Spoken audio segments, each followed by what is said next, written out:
Cooking பண்ணுறதுக்கு time இல்லையா, அதே சமயம் ஹெல்த்தியாகவும் இருக்கணும், குயிக்காகவும் சமைக்கணும் அப்படின்னா இந்த டெலிஷியஸான ராகி தோசை செஞ்சு பாருங்கள். ரொம்ப ஹெல்த்தியும் கூட.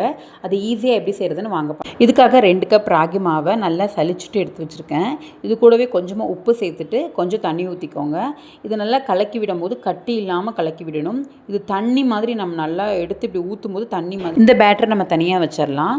இப்போ ஒரு பேனில் கொஞ்சமாக ஆயில் ஆட் பண்ணிவிட்டு கடலைப்பருப்பு உளுந்தம்பருப்பு தேவைன்னா நீங்கள் சேர்த்துக்கலாம். சேர்த்தா இன்னமும் நல்லாயிருக்கும். நான் வந்து ஆனியன், பச்சை மிளகாய், கொஞ்சமாக கொத்தமல்லி தழை இதை மட்டும் சேர்த்து நல்லா வறுத்துக்கிறேன். வறுத்த இந்த கலவையை ஆல்ரெடி நம்ம செஞ்சு வச்சுருக்க அந்த பேட்டரில் ஆட் பண்ணிக்கோங்க. ஆட் பண்ணி நல்லா கலந்து விட்டு ஒரு 1/2 hour அப்படியே ஊற விட்டுருங்க. இது நல்லா ஊறினதுக்கு அப்புறமா நம்ம பேன் வச்சுக்கலாம்.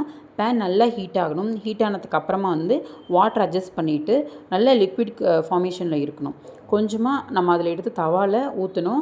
ஒன்றோட ஒன்று ஊற்றி நம்ம தோசை ஊற்றுற மாதிரி ஊற்றக்கூடாது. லைட்டாக அப்படியே அங்கங்கே அப்படியே பரப்பலாக ஊற்றி வச்சிட்டோம் அப்படின்னா இது நல்லா குக் ஆகிடும். ஒரு சைடு நல்லா ஆயில் அப்ளை பண்ணிவிட்டு மறுபக்கம் திருப்பி போட்டு நல்லா ஆயில் அப்ளை பண்ணிவிட்டு 10 to 15 minutes லோ ஃப்ளேமில் வச்சு இதை வேக வச்சிங்க அப்படின்னா சாப்பிட்றதுக்கு க்ரன்ச்சியாகவும் இருக்கும், டேஸ்டியாகவும் இருக்கும். உங்களுக்கு சுத்தமாக குக் பண்ணுறதுக்கு டைமே இல்லை, அதே சமயம் ஈஸியாக ஏதாவது செஞ்சிடணும், ஹெல்த்தியாகவும் இருக்கணும் அப்படின்னா இந்த ராகி தோசை நல்ல ஒரு ஆப்ஷன். இது அவ்வளோ ஹெல்த்தியாக இருக்கும். இது கூடவே வந்து பீனட் சட்னி, தேங்காய் சட்னி, கேஷ்யூ சட்னி இந்த மாதிரி சர்வ் பண்ணி கொடுத்தீங்க அப்படின்னா 1க்கு 4 தோசை கேட்டு வாங்கி சாப்பிடுவாங்க. இதே மாவை இன்னும் கொஞ்சம் கூட புளிக்க வச்சுட்டு நீங்கள் பணியாரமாக செஞ்சீங்க அப்படின்னா அதுவும் சாப்பிட்றதுக்கு அவ்வளோ நல்லாயிருக்கும். இதே மாவில் கடலைப்பருப்பு, உளுந்தம்பருப்பு, வரமிளகா, கொஞ்சம் ஆனியன் எல்லாம் தாளித்து கொட்டி பணியாரமாக செஞ்சு பார்த்தேன். தோசையை விட பணியாரத்துக்கு அவ்வளோ சூப்பராக. இது கூட கார சட்னியோட சர்வ் பண்ணுறதுக்கு ரொம்ப நல்லா இருந்தது. நீங்களும் ட்ரை பண்ணுங்கள்.